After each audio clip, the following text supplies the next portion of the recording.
I'm going to show you guys how to not have that white cast. So we're just going to spray this along the hairline.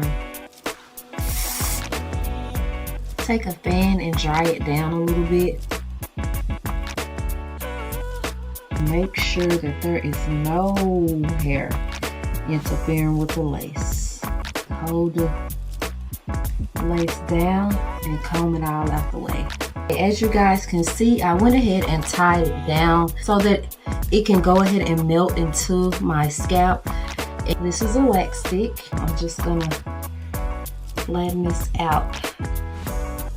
Hot comb. We're just doing this while our lace melts. Put some on there like that, and I put it where I feel like I need more spray. I take a foundation, wet putting it on here, and just go over that lace with it. Here's a close-up for you guys.